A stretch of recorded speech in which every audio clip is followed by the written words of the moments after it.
Trailer मी बघितलंच नाही, मी बघूच शकत नाही. आणि मला एकदा विचार संध्या तुला ट्रोल झालंय कसं वाटतंय? म्हटलं अरे ट्रोल व्हायचं मला टेन्शनच येत नाही. म्हटलं मी सुरुवात जेव्हा ठरवलं होतं ना ऍक्टर बनायचं तेव्हाच ट्रोल केलं होतं मला. तू आता काय आत्महत्याच करतोय, आता काही जगत नाही संत्या आता बहुतेक बघायला न्यूजच येते. हसले अर्थात. मला म्हणाले तू मेरे से ज्यादा फेमस हो गया. संतोष जोयकर, प्रियंका चोप्रा आणि रिंकू राजगुरू अडकले लंडनमध्ये. तुम्हाला जी काय सोशल मीडियावर आपली मतं मांडायची घाई असते की पहिलं माझी कमेंट गेली पाहिजे, पहिले मला लाईक्स आले पाहिजेत, पहिले माझं शेअर झालं पाहिजे, नाव माझं पहिलं आलं पाहिजे. हा टास्क नको. त्या नाटक करशील का? हिंदी नाटक. म्हटलं हा करीन ना. घाशीराम कोथवड म्हटलं करीन ना. बापरे. चलवताना संत्या तू माझ्या सिरियल मध्ये काम करतोय, उद्या फोन कर. मला मुंबईतला पाऊस फार आवडतो. बऱ्याच लोकांना आवडत नाही. लोकांना मुंबईतला पाऊस म्हणजे चिखल किचकिच. मुंबईतला पाऊस मला घरात बसून इतका आवडतो ना बघायला. अरे घरात बसतो. मटन होय, मटन पण मला येतलंय. म्हटलं ते खाणार आहे काय? म्हटलं होय होय. तुम्हाला चालेल का आमचं तिकडं असतंय? चालते की, त्या वासानेच तर आलोय.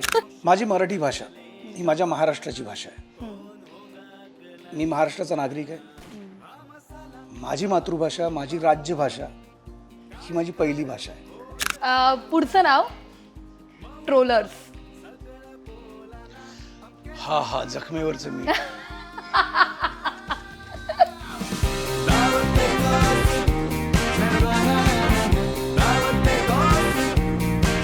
नमस्कार मंडळी.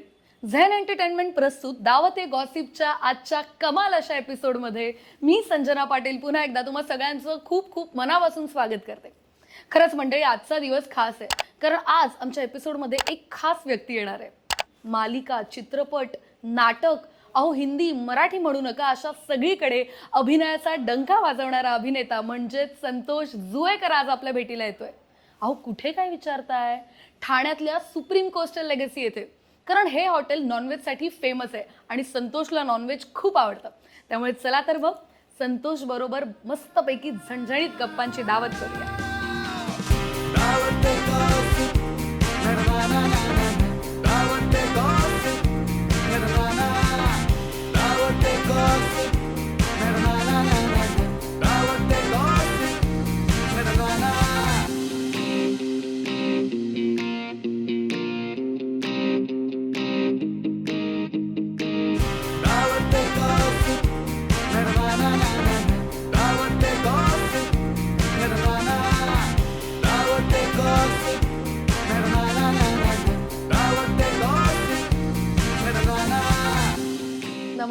नमस्कार पुन्हा एकदा सगळ्यांना नमस्कार आणि सगळ्यांचं स्वागत. जसं की तुम्ही पाहू शकता की आज आपल्या एपिसोडमध्ये संतोष जुवेकर आलेला आहे. संतोष तुझं खूप खूप स्वागत करते आणि आमच्या सगळ्या दावते गॉसिपच्या परिवाराकडून तुला शुभेच्छा. आम्हाला खूप छान वाटते तू आज आमच्या ह्या. मला मुळात खूप खूप भारी वाटतं जेव्हा असं कुठलं असं खाण्यापिण्याचा असं कार्यक्रम असतो ना, ते त्या शूटिंगला किंवा त्या इंटरव्ह्यूजने त्याला जास्त आवडतं. आणि आज तुला मस्त खाता खाताच मस्तपैकी गप्पा मारायच्या आहेत. येस. आणि आज माझ्या ठाण्यातलं सर्वात आवडतं जॉईंट आहे माझं. हां, coastal legacy. Supreme coastal legacy. Yes. Nonveg साठी जरा अजूनच कमाल. फिश साठी बाप. येस. मग काय खाल्लंयस तू याआधी इथे? ट्राय केलं? हो, खूप बरंच काय केलं. सुरमई, बऱ्याचपैकी चिकनची डिशेस आहेत. ते भेजा क्रिस्पी भेजा येतो तो यांच्याकडे अमेझिंग मिळतो. भेजा प्रेमी जर खरंच कोणी असाल तर सुप्रीम कोस्टल लेगसीला जरूर व्हिजिट करा आणि लवकर व्हिजिट करा. आणि मग बाकीच्या ठिकाणी नको ते भेजे खाण्यापेक्षा इकडे येऊन कोस्टल लेगसीचा भेजा खा, तो चांगला आहे. अच्छा, ओके. पुन्हा एकदा तुझं खूप खूप स्वागत. खूप छान वाटतंय. आणि सगळ्यात पहिलं म्हणजे खूप गप्पा मारायच्या तुझ्याशी. तुझे खूप अनुभव ऐकायचे आहेत आम्हाला. खूप आहेत. त्यामुळे आजचा एपिसोड हा खास आहे. मगाशी म्हटलंय मी. Yes, thank you. संतोष, तुला विचारायला अतिशय मला आवडेल की एक सामान्य मुलगा ते अभिनेता, हा प्रवास काय होता तुझ्यासाठी? अभिनयाची सुरुवात कुठून झाली तुझी?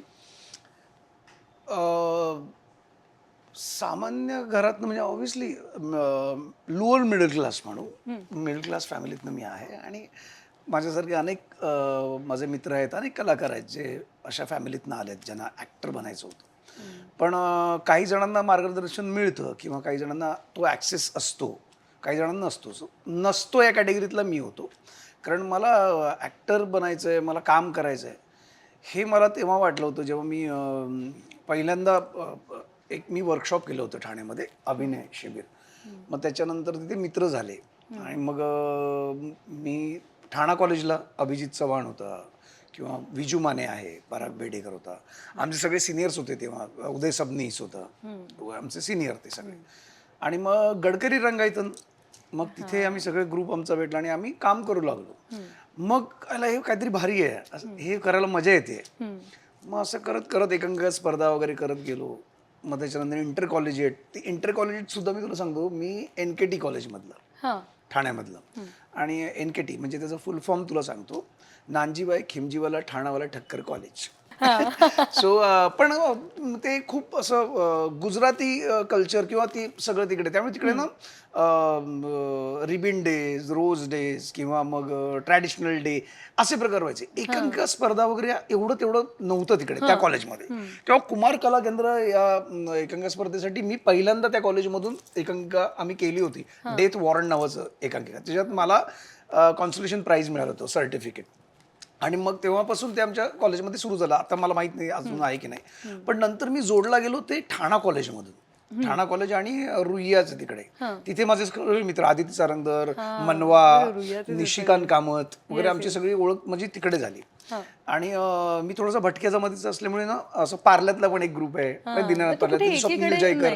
नाही नाही, आपल्याला जिधर खाना मिले, जिधर दाना मिले उधर पंछी उड़ के जाता है. तो ठाणा कॉलेजमध्ये आमचा सगळा एक ग्रुप होता, मनोमय कलामंच आणि वसुंधरा थिएटर्स नावाचा आमचा एक ग्रुप होता, ॲमेच्युअर ग्रुप. तिथून मग आम्ही सुरू केलं एकांकिका स्पर्धा वगैरे. आणि मग ते करता करता करता मजा यायला लागली, हे सॉलिड वाटतंय काहीतरी. आणि मग हळूहळू थोडंसं कॉलेज बिलेज आणि अभ्यासावरचं लक्ष कमी झालं, पण ठीक आहे, ते महत्त्वाचं नाही आहे. पण तिथून सुरुवात झाली, एकांकिका स्पर्धांपासून सुरुवात झाली, म्हणजे स्टेजपासूनच. बरोबर. पण तू मगाचपासून दोनदा नमूद केलंस की तू ठाण्यातून म्हणजे तू ठाण्यात राहायचास, मग तू मूळचा कुठला आहेस? मग ठाण्यात नाही, मी बॉर्न बॉटअप ठाणे, म्हणजे कळवा. कळव्याला शास्त्रीनगरला आधी राहायचो, त्याच्यानंतर खारेगावला शिफ्ट झालो. नाही नाही, म्हणजे मला बोलतात ना खारेगावचा.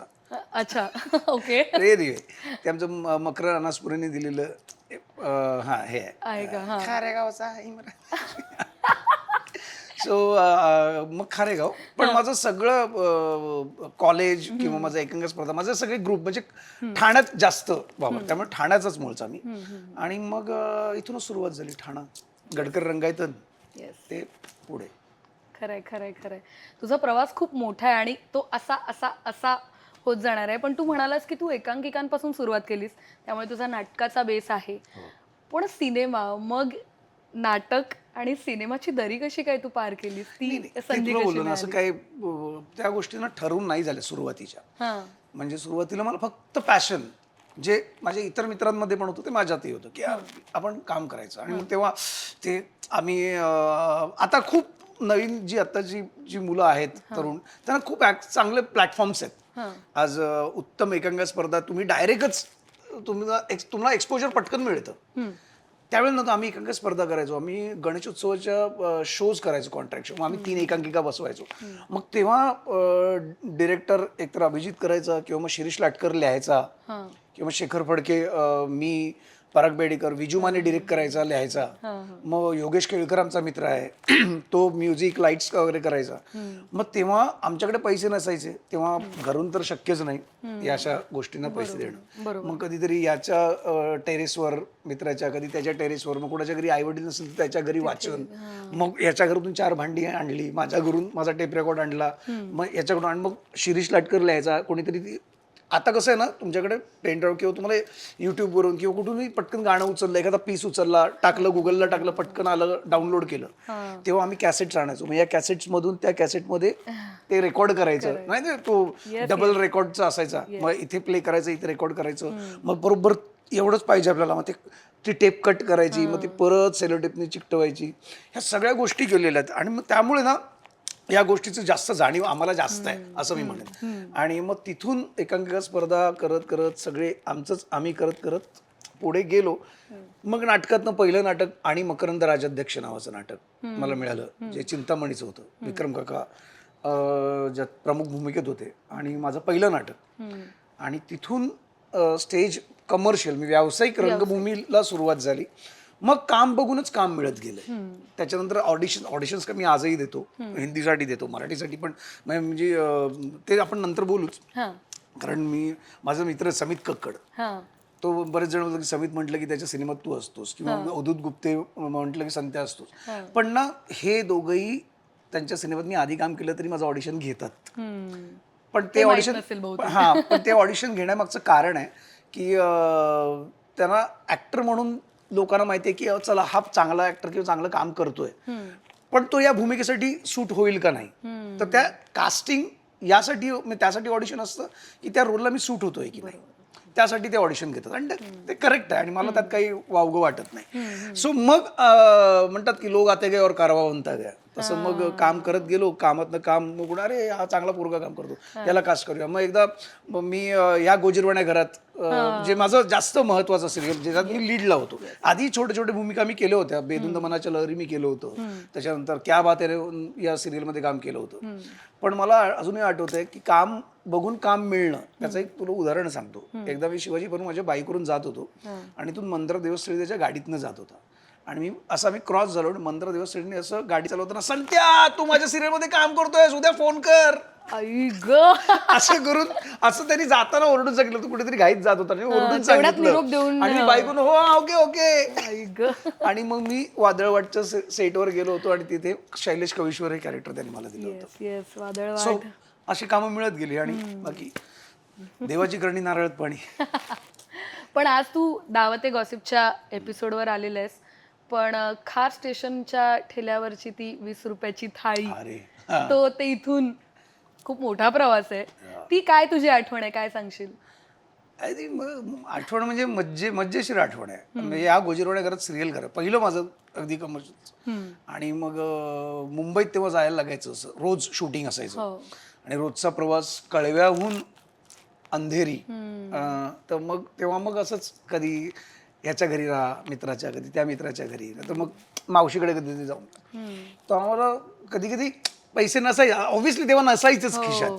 कधी एकतर तुम्ही सिरियल मध्ये 3 महिन्यांनी 90 दिवसांनी पेमेंट वगैरे. एनिवे, सो तेव्हा जे काही खिशात पैसे असायचे त्या पैशांमध्ये तेच परवडायचं. म्हणजे खार स्टेशनच्या बाहेर ना ते रिक्षा लागतात, तिथे एक असं ते जे आहे तिकडे युपीची ती भैया लोक, त्यांचा ते एक ठेला लागायचा. आणि तिकडे आता ते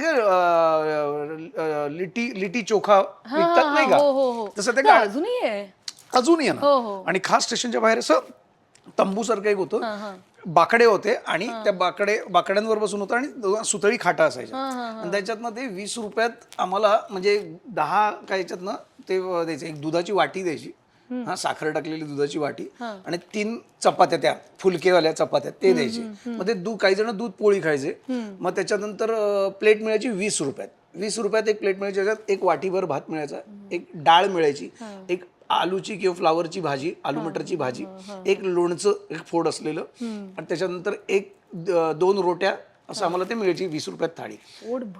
तर मी आणि सुशांत जेवलोय तिकडे. सुशांत, कारण आम्ही त्या सिरियलमध्ये आम्ही दोघं काम करायचो. आम्ही संपलं, पॅकअप झालं रात्री, मग जेवायला तिकडे.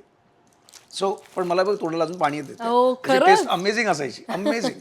आणि त्या चवी, म्हणजे त्या चवींच्या पण आठवणी असतात, त्यामुळे त्या चवींबरोबर त्या आठवणी पुन्हा रिकॉल होतात. मला कधी कधी काय वाटतं माहितीये का ना, गाडीवरचा वडापाव म्हण, किंवा त्या टपरीवरचा चहा म्हण कटिंगचा, किंवा एक साधा मका सुद्धा तू गाडीवरचा खाल्लास ना, त्याला का चव असते माहितीये असं मला वाटतं. कारण ती कष्टाची चव असते. कारण तो सुद्धा तो माणूस असतो ना, तो सुद्धा तो खूप कष्टाने मनापासून ते बनवत असतो. आणि तिथे येऊन खाणारा जो माणूस आहे ना, तो सुद्धा खूप कष्ट करून मिळवलेले ते 10 रुपयाची खूप किंमत असते त्याला. ते 10 रुपयात मिळणारी जी गोष्ट असते ना, ती खूप चवीची वाटते आपल्याला. म्हणजे कुठली असो, म्हणजे अशा हॉटेलमधलं हे सूप सुद्धा 500 रुपयाचं फिकं वाटतं. संतोष, तू दरम्यान कोविडच्या काळामध्ये प्रत्येक जण ज्याच्या त्याच्या अमुक, कोण कुठे कुठे घरात अडकलंय, कोण कुठे अमुक राज्यात अडकलंय, तू तर परदेशात अडकला होतास असं ऐकलं आम्ही. हा शूटिंगसाठी गेलो होतो डेट बेटच्या आणि मग शूटिंग संपलं आणि मग लंडनला बरेच माझे मित्र आहेत तिकडे म्हटलं आणि तसंही लंडनला जातोय आपण तर सतत काही जाणं होत नाही हो. आणि त्यात परत स्वतःच्या पैशाने फार कमी होतं. हो, ते आहे. त्यात निर्मात्याने दिलेलं होतं तिकीट. त्यांनी परत तुला कधी यायचंय अमय खोपकरच आमचा तू परत कधी येणार आहेस म्हटलं मी तिकडे 5-6 दिवस राहणार आहे माझं एक्सटेन्शन करून दे. मग त्यांनी मला दिलं होतं त्यामुळे तिकीट दिलं होतं मित्र होते त्यामुळे राहायचं टेन्शन नव्हतं त्यामुळे खिशात जे काही मला खर्चाला लागणार होते म्हणजे ते माझे होते पण ते काही खर्च झाले नाही मित्र खर्च करत होते.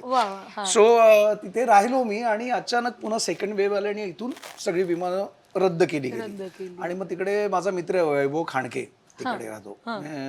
तर अजून एक माझा मित्र आहे सचिन तर त्यांनी तो आधी तेव्हा तिथे एका क्रॉपरथ्रोन तारा नावाचं एक रेस्टॉरंट आहे म्हणजे मोठं आहे रिसॉर्ट म्हणजे चेन आहे ते तर तिथे तो आय थिंक एका चांगल्या पोस्टवर होता तेव्हा त्यांनी माझे तिथे राहण्याची सोय केली होती पण नंतर ना मित्रांनी केली आहे सोय पण नंतर मला ते जड वाटायला लागलं की आपण इथे राहतोय त्यात ते पाऊंडमध्ये पैसे. असं साधारण किती दिवस होतास तू तिकडे मग?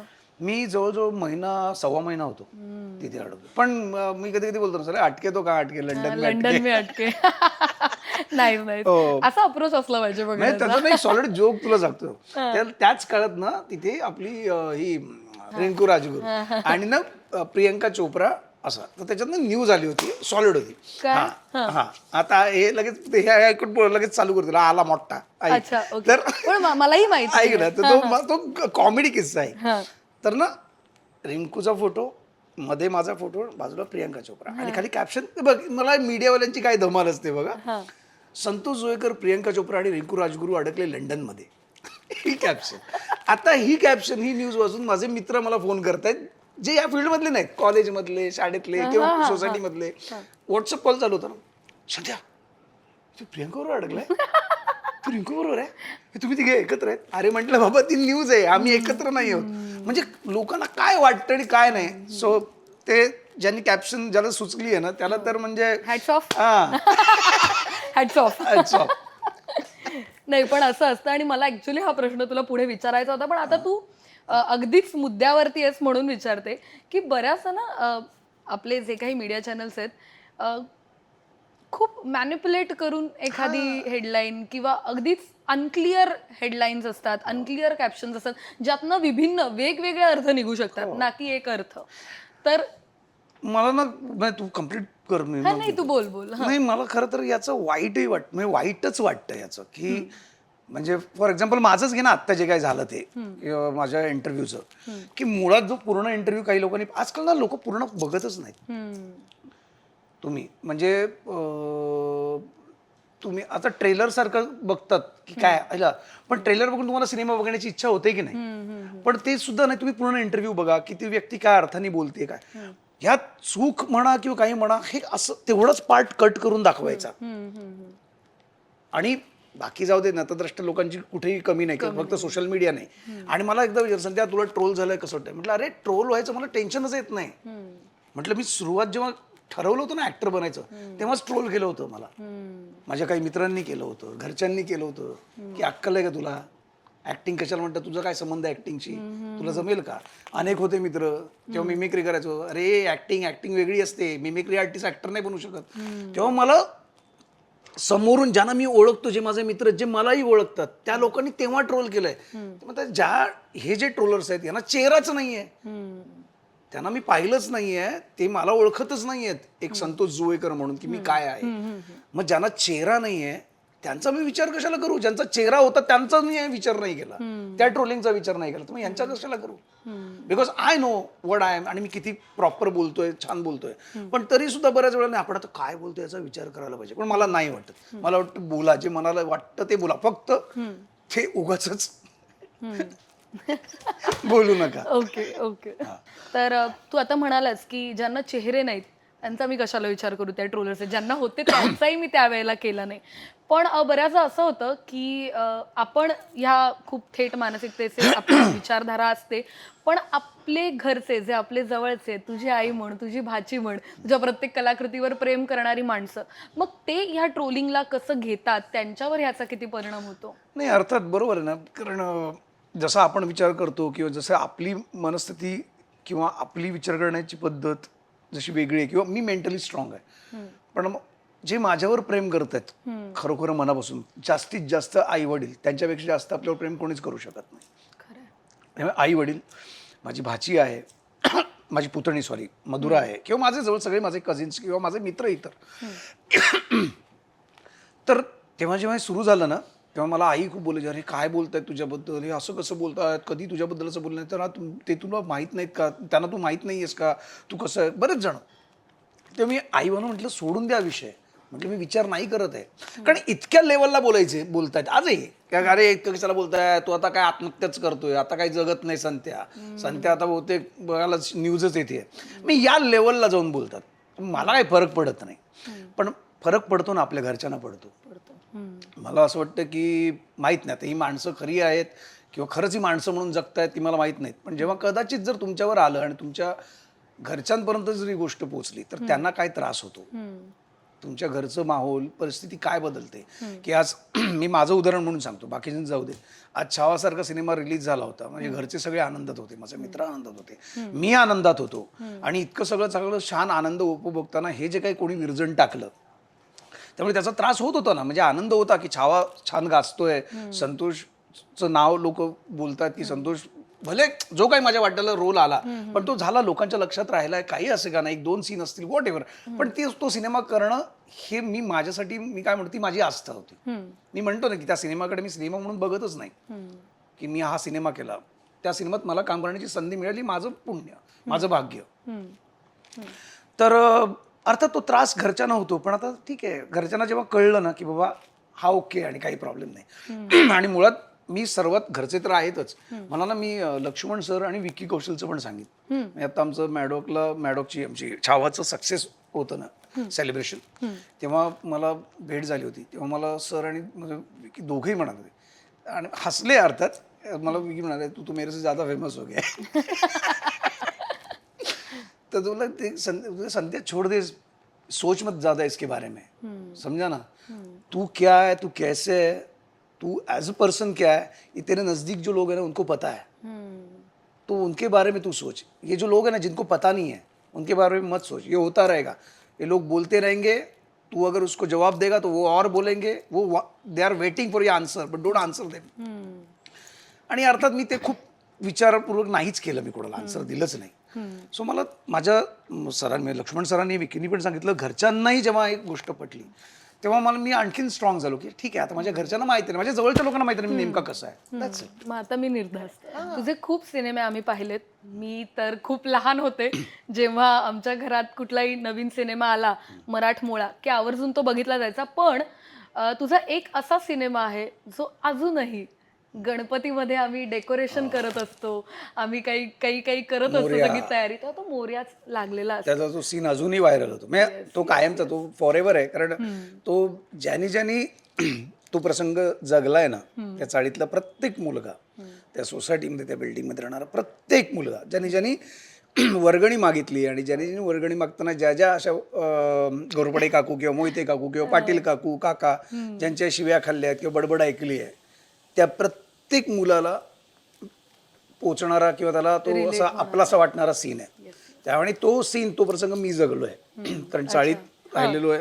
गणपती, सार्वजनिक गणेशोत्सव, दहीहंडी म्हणा, होळी म्हणा, नवरात्र म्हणा, जे वर्गणी मागावी लागते, ती वर्गणी मागताना आम्ही दारोदार फिरलोय. आणि अशा अनेक गोरपडे, मोहिते, पाटील काकूंनी आम्हाला किंवा दामले, काळे, जे कोणी असतील, आमच्या काकूंनी आम्हाला खडे शब्द सुनवलेत. कसली वर्गणी, कशाला आहे वर्गणी, कसले 50 रुपये, हा काय करता, आणि आमच्या पैशाचं. पण जेव्हा ते रिअल लाईफमध्ये बोलता येत नव्हतं ना, की जो चीड यायची की आम्ही असं नाही करत, आम्ही खरोखर करतोय, मग ते रिअल लाईफमध्ये मी करण्याचा प्रयत्न केला आणि त्यामुळे ते पोचलं. कारण ते पोट तिडकीने आलं होतं. खरंय खरंय खरंय. त्यामुळे ते आजही दरवर्षी बघायला मिळतं. हो हो, गोविंदलाई हमखास ते गाणं लागणार म्हणजे लागणारच. तर हे गुप्तेने मला खूप छान काय म्हणतात दिलं गिफ्ट. येस. पण मग मोरया चित्रपटाची एखादी अगदीच लक्षात राहिलेली आठवण?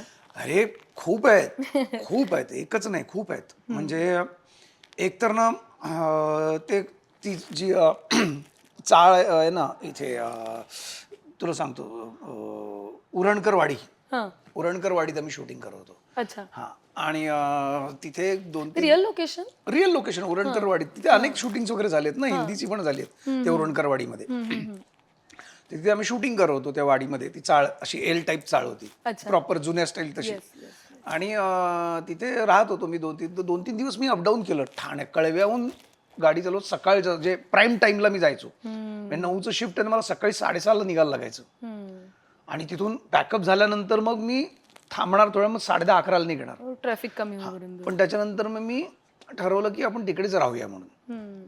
तर मग एनिवे, तर मग तिकडे मी चौकशी केली की इथे कुठे. तर म्हणजे आपण चाळीतच राहूया. बरेच दिवस आपण असं ते फील नव्हतं, कारण आमच्या पण चाळी तुटून बरेच वर्ष झाली होती, बिल्डिंग मध्ये राहत होतो. ती चाळीतली जी मजा येत होती ना. आणि मग तिथे आम्ही शूटिंगच्या वेळेला पण तिथे माणसं खरोखर राहायची. ते सावंत काकू मग तिथे सावंत म्हणून होते. तर त्यांच्याकडे ना काय जेवण बनायचं, काळ्या वाटाण्याची उसळ, ते नाही का मालवणी पद्धतीची कोकणी. मग कधी मासे बनायचे, मग कधी वडे कोंबडे. तर ना मी शूटिंगच्या ऐवजी त्यांच्याशी फुल असं जवळीक करून मग ते मला आणून द्यायचे. सो मी तिथेच राहिलो होतो 15 दिवस. मी त्या उरणकरवाडीत एका चाळीत, तिथे एक रूम होती, ते सावंतांनी बघितली होती. त्यांची फॅमिली, आता त्यांची मुलं बाहेर होती, बाहेर गावी. आणि मग त्यांनी दुसरे कुठेतरी डोंबिवलीला ते शिफ्ट झाले होते, फ्लॅट घेऊन राहतो. पण त्यांची चाळीतली रूम होती आणि मस्त छान रूम होती. तर मग तिथे मी राहिलो होतो, मी आणि माझा बॉय, आम्ही दोघंही तिथेच राहायचो. हा म्हणजे मग ते कॉमन टॉयलेट वगैरे.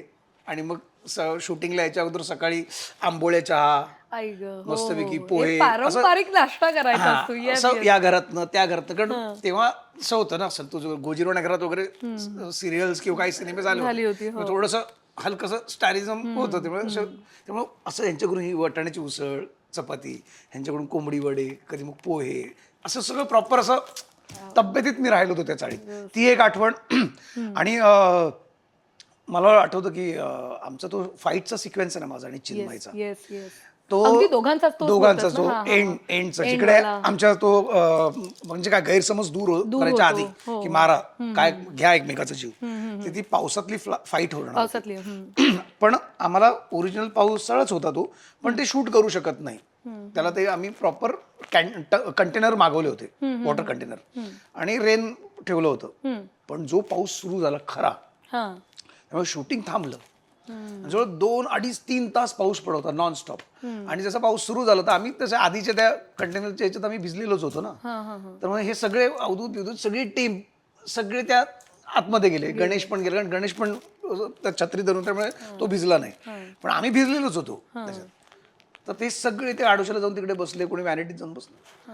2-2.25 तास मी आणि चिन्मय, त्या जीप आहे ना ती पोलीस जीप, त्याच्या बोनेटवर मी असा झोपलोय, चिन्मय असा बसलाय. आम्ही 2-2.25 तास गप्पा मारतोय पावसात. अजिबात आम्हाला कळलं नाही. आम्हाला तिथं अवधूत, अरे आत याला, अरे पाऊस मजा. आणि आम्ही मस्त गप्पा मारत होतो. सो तिथे म्हणजे चिन्मय एक तर सनई चौघडे, आणि त्यानंतर सनई चौघडे आम्ही ओळखत होतो एकमेकाला. पण ती फ्रेंड मध्ये आम्ही रूम शेअर करायचो तिथे. मी आणि चिन्मय एका रूम मध्ये राहायचो शूटिंगच्या वेळेला. मग तिथून जी आमची मैत्री झाली, मग मोर्यामध्ये तर म्हणजे प्रॉपरच झाली. सो मला वाटतं की 2-2.25 तास ज्या गप्पा मारल्या तेवढ्या चिन्मयनी पण कोणाशी मारल्या नसतील कंटिन्यू बसून, आणि मी पण नाही, मित्रांबरोबर तरी. सो ती एक आठवण आहे. खूप आठवणी आहेत, खूप आहेत. म्हणजे मोर्या सिनेमाचा तो सीन आहे, जो वर्गणीचा सीन, तो सीन जेव्हा अजून अरे रील्स वरती अजून येतो, तो वर्गणीचा सीन होता, तो अवधूतनी सीन दिला. संध्या हा सीन आहे, तुम्ही सीन वाचला तर अवधूतला संध्या सीन तुला बघ, तुला काय वाटतं का याच्यात अजून काय. तर मी सचिन दरेकर आमचे लेखक, मी सचिनलाही सांगितलं, सचिन मला ना हे एक असं वाटतं असं. मग सचिन तो रिराईट केला आणि तो दिला.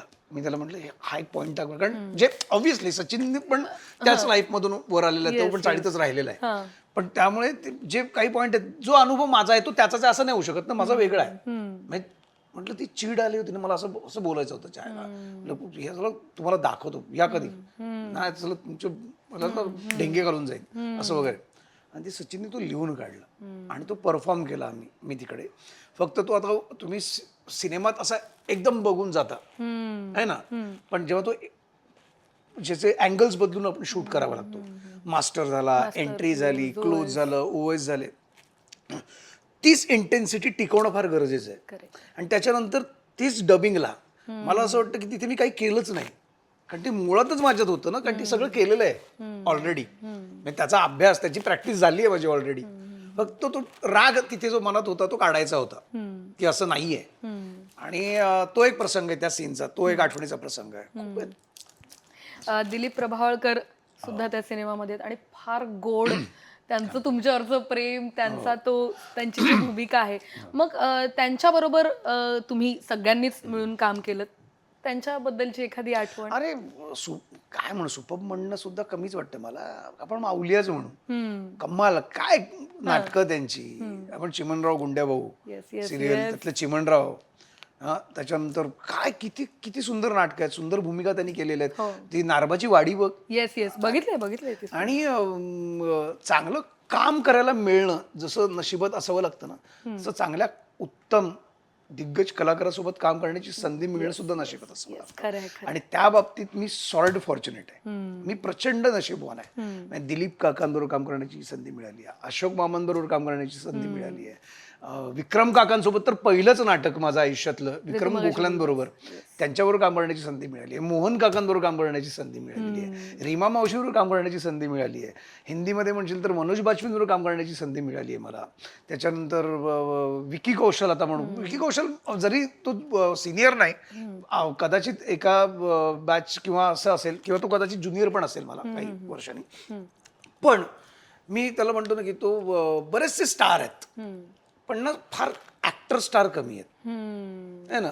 स्टारिझम आहे, काही आहेत स्टार, ते आहेत star, they are superstar, but this is really super actor star. He deserve, आज तो ज्या पोस्टला आहे तो डिझर्व करतो, कारण त्याचं डेडिकेशन, म्हणजे त्याचं काम मी आतापर्यंत पाहिलं होतं, आपण सगळ्यांनीच पाहिलंय, पण ते काम करताना त्याचं डेडिकेशन, त्याचं डिवोशन मी या छावामध्ये पाहिलं. आणि मला वाटतं ज्याच्याकडे एवढं डेडिकेशन, डिवोशन, कॉन्सन्ट्रेशन असेल ना, उसको मिल जाता है. त्यामुळे शिद्दत पाहिजे.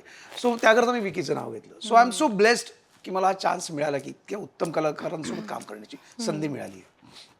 खरंच असे खूप सिनेमे आणि खूप आठवणी आत्ता मलाही आठवत आहेत. माझी थोडी थोडी फॅन मोमेंट झाली आहे. पण आता तू मोर्याबद्दल बोललास आणि असे बरेच सिनेमे आहेत, पण झेंडा चित्रपट आला आणि सगळंच बदलून गेलं आणि सगळं ब्रेक केले सगळेच झोन, आणि त्यातली तुझी भूमिका. आणि काय सांगशील सिनेमाबद्दल? अजूनही तवा गरमच आहे झेंडा. हो अगदी. अजूनही त्याची धग गेलेली नाही गेलेली.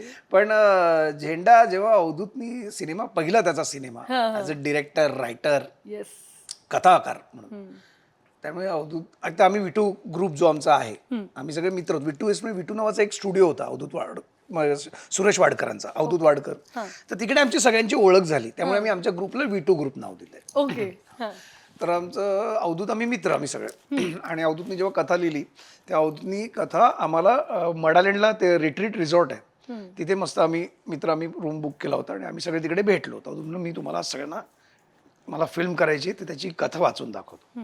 अवधूतनी सगळे स्क्रिप्ट वाचन केलं आणि वाचल्यानंतर सगळे शांत. आमचे बरेच मित्र आहेत, म्हणजे खूप मोठी नाव आहेत, नावानंतर घेईन मी. तू खरंच ही फिल्म करणार आहेस? हा, नक्की. काय कास्टिंग काय? तरी पहिलं संत्या, कारण ते वाचताना संत्याच नाव होतं, त्यात कॅरेक्टर नाव संत्याच होतं ना झेंडामध्ये, त्यामुळे ते वाचताना संत्या बोलल्यावर मी तर म्हणजे तुझ्यामुळेच ते संत्या ठेवलंय का? हा, तो ऑब्व्हियसली त्यांनी ते त्या कॅरेक्टरमध्ये त्यांनी मलाच बघितलं होतं, त्यांनी मलाच पाहिलं. तू त्यांनी मान्य केलं, तू तर मी हा संत्या, मला हाच दिसतो, बाकी मला नाही कोण दिसत. मग बाकीचं कास्टिंग नंतर हा चिन्मय करेल, मग सचित करेल, मग असं ठरलं किंवा सिद्धार्थ चांदेकर. आणि कारण त्यांनी ते ठरवलं, कारण मी तेवढं, आम्ही मित्र म्हणून जवळ होतो ना, त्यामुळे त्याला माझे इन अँड आउट सगळे माहिती आहेत, की हा कसा बोलतो, कसा राहतो, कसा वागतो, त्यामुळे हे कॅरेक्टर याला चांगलं जाईल, त्यामुळे त्यांनी ते ठरवलं होतं. पण तरी सुद्धा इतकं सोपं नव्हतं. पण मला ते सोपं करण्याकरता जी मदत लागली, ते मी पुन्हा सांगतो, माझे मित्र आहेत. कार्यकर्ते जे आहेत ना आज, काही जे आता काही पदावर वगैरे असतील, पण तेव्हा ते जे कार्यकर्ते होते माझे मित्र आहेत. किंवा कॉलेजमध्ये माझे काही मित्र आहेत, जे कुठल्या पद्धतीने बोलतात, मग ते कसे बोलतात, की भाई चल ना यार, आपण जाऊ ना, बघ आपला काय विषय, काय आपल्याला काय करायचं आहे. त्यामुळे ती जी पद्धत आहे बोलण्याची, ती मला माहीत होती आणि थोडाफार त्या प्रमाणात चाळीत नाही मी माझं पण तसंच आहे कधी कधी बोलणं सोड ना भाई चल ना. तर आपण ती एक आहे तो एक स्लंग असतो ना आपलं बोलण्याचा. होय. आणि मग जेव्हा ते शूटिंग सुरू झालं आमचं तेव्हा ना एक सीन आहे वडापावच्या गाडीचं म्हणजे जेव्हा उद्घाटन असतं उद्घाटनाचा वडापावचं आणि सिद्धार्थ येत नाही आणि मी त्याला फोन लावतो आणि बोलतो ए भाई नीट लावा आणि मग ते फोटो बिटो ए आई ये चल ए भाई नीट चला वळे नीट करपवू नको बे असं वगैरे चल तर त्यात जे लॉकेट आहे एक सोन्याचं माझ्या गळ्यात मोठं ते खरं सोन्याचं लॉकेट आहे असं जाड चेनचं ते माझं नाही आहे. आमच्या सेटवर नंदू जंगम नावाचा कॉस्ट्युम मध्ये असिस्टंट होता नंदू जंगम. White shirt white pant white चप्पल असा एवढा मोठा कुंकवाचा टिळा लावायचा त्याच्या गळ्यात ते लॉकेट होतं सोनं हातात ब्रेसलेट लॉकेट. आम्ही त्याला बोलतो अरे तू हे सोन्याचं तू तो मग तू काय काम करतोय आम्हाला आम्ही गरीब वाटत पण ना तुला सांगतो तो सीन चालू होता ना आम्ही रिहर्सल करतो सीन झाला अवधूतनी ओके वगैरे केला तेव्हा तो सीन. नंदू एक तर तू तुला भाई एक बोलू काय असं म्हणा भाई मग मजा नाही आली त्या सीन मध्ये. तेव्हा ते लॉकेट नव्हतं गळ्यात जेव्हा सीन ओके झाला भाई मजा नाही आली. म्हटलं का रे ही ऍक्टिंग वाटते ती असं रिअल वाटलं पाहिजे ना. ते असं वाटतं ते उगाच नीट बोलला नाही भाई आपल्याला टच नाही आला बोलतो टच नाही झालं. म्हटलं मग काय करू मग बोलतो एक सजेस्ट करू का तुम्हाला तुम्ही ना शूटिंग चालू झाल्या ना आता संपेपर्यंत भाई मी आता बोलतो ना तसंच बोला ना. तुम्ही फक्त ते सीनच्या वेळेला बोलता ना ते मजा नाही येत. अच्छा तुम्ही थ्रू आउटच ते आणि मग त्याच्यानंतर तो सीन अवधूतला मी रिक्वेस्ट केली अवधूत प्लीज आज सीनरी शूट करूया please please please please. Avdhoot बोलला आज नाही करू शकत संध्या पण हे तुला काय ओके आहे सीन म्हटलं प्लीज प्लीज मला प्लीज तू सांगशील तेव्हा आत्ता घेऊ मला वेळ. तर एक काम करू आपण आता उद्याचं लास्ट शेड्यूल आहे इकडचं नंतर बघू आपण. आणि मला मध्ये बरेच दिवस मिळाले आणि त्या दिवशी पुन्हा ते शूटिंग लागलं होतं मला हा बोलला की यार तुझा तो सीन ऑलरेडी तिथे एक सीन राहिला होता पॅचवर्कचा तर तुझा पण सीन लावून टाकू तुला करायचं नक्की मला ओके आहे नाही प्लीज प्लीज कर. आणि नंदू होता आणि त्या दिवशी नंदू आला नंदूला माहित होतं नंदू कंटिन्युटीचे कपडे वगैरे आणले आणि ना मला बोला भाई आणि गळ्यातलं लॉकेट काढलं माझ्या त्याच्या गळ्यातलं लॉकेट काढलं ते सोन्याचं आणि माझ्या गळ्यात बोलतो भाई हे घाला तो रेड शर्ट व्हाईट पॅन्ट आणि ते लॉकेट असं दिलं मला भाई हे आला आता आणि केस बिस मी असं मस्त चापचूप करून आणि मग तुम्ही त्या दिवसापर्यंत मी ना सेटवर तसंच बोलवतो ए भाई चल ना ए चहा दे ना आता इथे चालेल मला माहित नाही तू ते एडिट कर ए चहा दे ना घंटे आहे इकडे चल. तर मी या स्टाईलनीच सगळ्यांशी बोलवतो. तेव्हा एक गोष्ट जाणवली जी मी त्याच्याकडून शिकलो की आपण फक्त ऍक्टिंगच्या वेळेला जाऊन तेवढ्या पुरतं ते करतो ना आणि मग परत बाहेर येतो आणि मग आपण नॉर्मल काय म्हणतोयस बरी असं तू वगैरे वगैरे हे चल सीन आहे ए बाई काय बोलते बरी आहे ना तू जेवली का ए काय खाणार काय बोल ना. तर मी तुझ्याशी असंच बोललं पाहिजे ना तर ती ऍक्टिंग नाही वाटणार पण ते तिथे करायला ते ऍक्टिंग वाटायची. तर ते तसंच करत राहा म्हणजे ते तुझ्यात तो ऍटिज होईल किंवा ते तुला ना तू सहज बोलून जाशील. म्हणजे आपण म्हणू की तू या गोष्टीचा रियाजच म्हण एक प्रकारचा जसं एक गाणं सुंदर होण्याकरता सूर उत्तम होण्याकरता तुम्हाला रियाज करावा लागतो तसंच अभिनयासाठी पण तो रियाजच झाला एक प्रकार. सो ती अक्कल मला शिकवली होती नंदू जंगमने आणि त्यामुळे ती आठवण आहे माझी. आणि ते गळ्यातलं मी दरवेळेला कोणी विचारला प्रश्न तर सांगतो की ते लॉकेट माझं नाहीये ते खरं लॉकेट आहे आणि ते माझं नाही ते नंदूच आहे. आणि ही जी गोष्ट मला शिकवली ती उपयोगी पडली त्या नंदूमुळे. आणि अर्थात अनेक मित्र असे आहेत भेटलेत त्यांच्यावर राहिलोय त्यामुळे ते मिळालं. आणि मग झेंडा झाला आणि झेंड्याचा जेव्हा पहिला ट्रेलर लॉन्च व्हायच्या नाही तो लॉन्च व्हायच्या अगोदर ट्रेलर रिलीज व्हायच्या अगोदर मला गुप्तेनी पाठवलं होतं आणि मी संजय जाधवांना दाखवला. संजय दादाला दाखवला दादा मेरा फिल्म आ रहा है झेंडा उसका ट्रेलर दिख रहा दिखा दिखा बघितलं आणि असा ट्रेलर बघितला.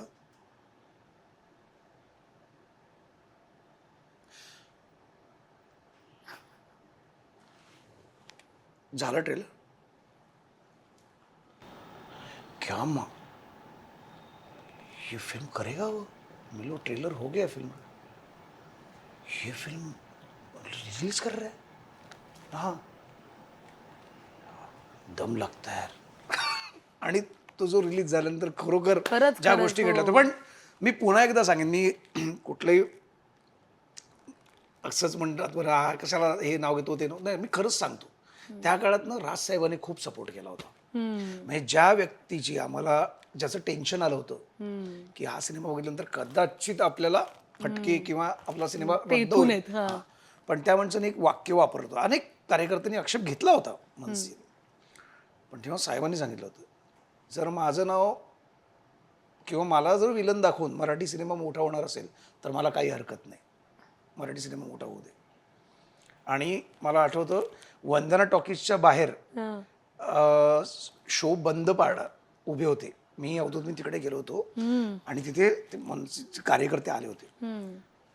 तिकडे गेलो होतो आणि तिथून आम्ही फोन केला अम्माईला खोपकरला, तिकडून फोन आला साहेबांना तिकडे जिकडून पिक्चर चालू करायचा बाजूला, आणि ते सगळे जेव्हा आतमध्ये येऊन बसले पिक्चर बघायला, पूर्ण पिक्चर जे बंद करायला आले होते ते ते picture आमच्यासोबत बघायला बसले, बसले. पूर्ण पिक्चर बघितलं आणि बाहेरून बोलले की खरंच नाही हो चांगलं आहे. सो मला असं वाटतं की पुन्हा एकदा म्हणजे अनेक काही लोकांनी पण घेतला आक्षेप, पण मला असं वाटतं की एक सिनेमा पूर्णपणे किंवा कुठली कलाकृती असो कुठली गोष्ट असो, म्हणजे एक मैत्रीत सुद्धा एखादा मित्र किंवा एखादा माणूस तुम्हाला एखादी गोष्ट सांगतोय ती पूर्ण ऐका, ती समजून घ्या, मग बोला.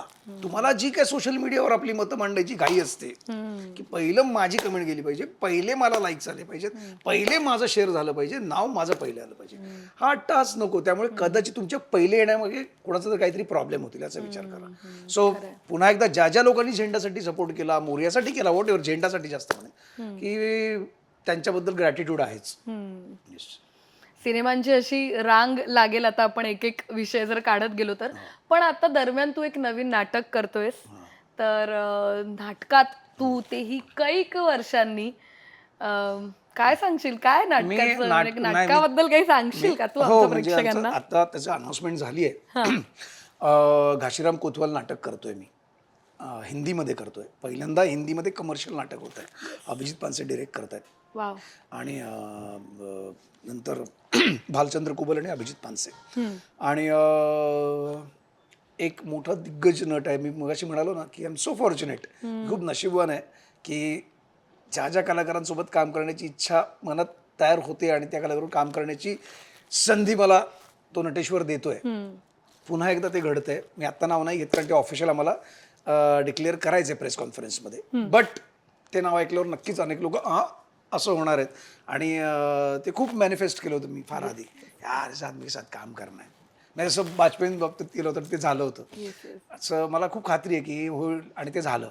मी पटकन बोलणार होते की तू लकी आहेस, पण आता मला लक्षात आलं की हे सगळं मॅनिफेस्टेशन आहे. एब्सोल्युटली, खूप आणि स्ट्रॉंगली. हो, काय ना ओम शांति ओम मधला डायलॉग, अगर किसी चीज को तुम बड़े शिद्दत से चाहो तो उसे तुमसे मिलाने के लिए पूरी कायनात लग जाती है, खरंय ते, खरंय ते, खरंय. साजिश में लग जाती है. हो, पण नाटकाचं नावही ऐकून आम्हाला असं झालेलं आहे की म्हणजे क्या बात आहे. मला नाटक करायचं होतं, मी तर स्ट्रगल करत होतो. आपल्याकडे जे दिग्दर्शक आहेत, विजय केंकरे आहेत, चंद्रकांत कुलकर्णी आहेत, अनेक आहेत. सो त्यांच्याकडे मी स्ट्रगल करत होतो की मला नाटक करायचंय, निर्मात्यांकडे प्रसादकडे वगैरे.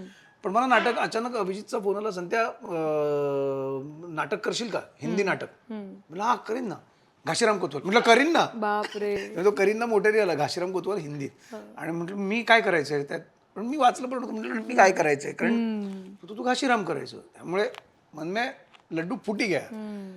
आणि मग ती संधी मिळाली आहे. आणि फक्त एवढंच आहे, खूप मोठी टास्क आहे, कारण एक तर ते नाटक NSD साठी अभ्यासक्रमात आहे, त्यामुळे त्याची भाषा किंवा आज एक नॉर्मल नाटक करताना तुम्ही एखादं वाक्य आज मी इथे उभं राहून घेतलं, उद्या तिथे उभं राहून घेईन, किंवा मी आज असं घेतलं तर तसं घेईन, पण नाही, तिथे काही गोष्टी आहेत ज्या गोष्टी त्याचप्रमाणे तिथपर्यंत पोहोचल्या पाहिजेत. सो तू प्रयत्न करतोय की बघूया. खरंय, पण मला खूप आनंद वाटलाय की हिंदी नाटक, तेही इतकं नावाजलेलं नाटक तुला तुझ्या पदरी पडलंय, त्याचं तू निश्चितच सोनं करशील. आणि तुला तुझ्या नवीन नाटकासाठी खूप खूप शुभेच्छा. So much. मला अजून एक गोष्ट तुला विचारायची आहे की तुझ्या घरी असंख्य वेगवेगळे इन्स्ट्रुमेंट्स आहेत. Okay, let me finish. आणि असं आम्ही ऐकलंय की त्यातले तुला फार काही वाजवता येत. फार काही नाहीच.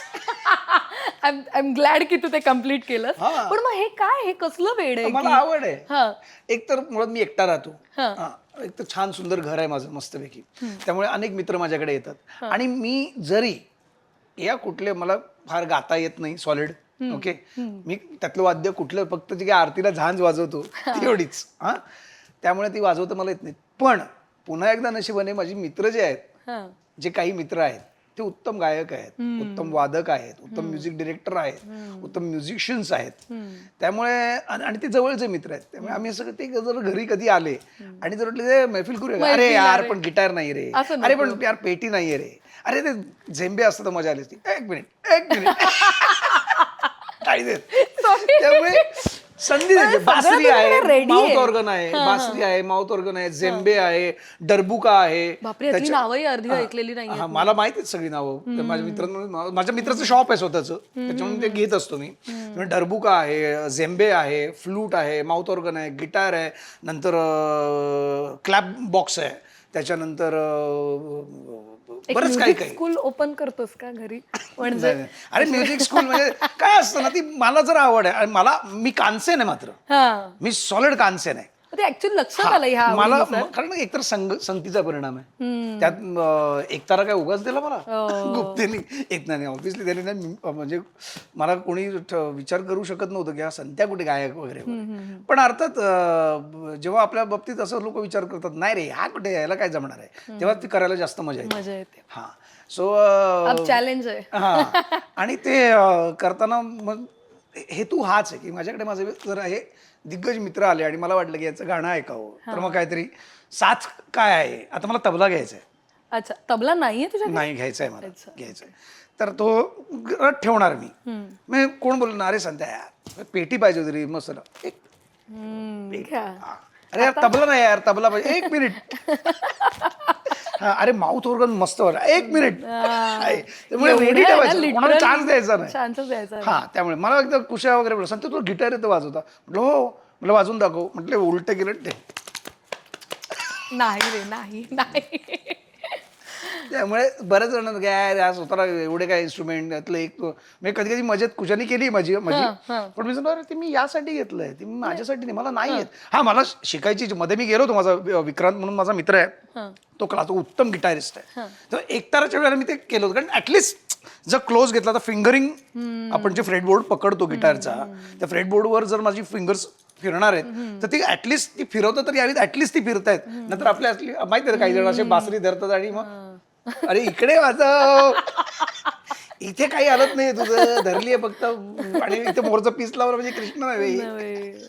सो मला वाटतं की तुम्हाला त्या गोष्टी कळल्या पाहिजेत. ते ऍटलिस्ट गाताना एखादं तुम्ही क्लासिकल, एखादं समजा मी एकतारामधली भूमिका करत होतो, ती ज्ञानेश्वर लोखंडे माऊलीची, तर त्यात जो आलाप घेतोय मी, त्या करताना अवधूतच्या अनेक कार्यक्रमांना जायचो, की मी स्वप्नीलच्या पण रेकॉर्डिंगना जाऊन बसायचो, की गाताना नेमकं माईक समजा एखादा उंचा स्वर घ्यायचा तर तुम्ही किती डिस्टन्सला मागे जाता गाता गाता, तुम्ही किती जवळ येता किंवा बेसला जाता, किंवा मग ते तुम्ही करताना तुमच्या या ज्या नसा आहेत किंवा तुमचा जो कंठ आहे तो तुम्ही एखादं करता. तुम्ही बरेच भीमसेन जोशींचे पण कार्यक्रम बघितले होते की ते असं का होतं. म्हणजे बरं आपल्याकडे आई आणि आजी वगैरे आमची म्हणायची, एक वेळ गणेशजी बघावी पण गाड्याचं तोंड बघू नये असं म्हणतात ना, तसं त्याचे क्लासिकल करतात तोंड. पण ते का करतात, काय आहे, तर ते ऍटलिस्ट ते हावभाव, ती बॉडी लँग्वेज कळावी म्हणून मी करत होतो, बघत होतो. सो या गोष्टी त्यासाठी आहेत की मला ना तो कानाची भूक भागवण्याकरता घेतलेल्या गोष्टी आहेत. पण म्हणजे जनरली नटांना, आर्टिस्टना एक कसली तरी असते ज्याची ते एकदम एवढं अवाढव्य ते पॅशन असतं ना त्याच्यासाठी, की तुम्ही त्या एका गोष्टीवरती इतकं हे असतं की काही मुलींना जनरली मला शिकता नाही आलं की मला तेवढा वेळ देतं. मी आजही शिकू शकतो ना, असं नाही, पण काही आळस आहे, थोडासा बऱ्यापैकी आळस आहे आणि ती कन्सिस्टन्सी नाही राहत. त्यामुळे पण यार गिटार पाहिजे. बरेच नवीन लोक गिटार वाजवतोस असं बोलायचं, वाजवणार, अरे नाही ते थोडंसं मला वाटतं ते ट्यून करायचं वगैरे, ते टाइमपासला. पण नाही, मी त्यातलं काही मला, हा मी धरून काही असं ते वाजवायचं कसं, त्याचा स्टान्स काय असतो तो मला माहिती आहे, बट मी फक्त I can take stance, I can play it.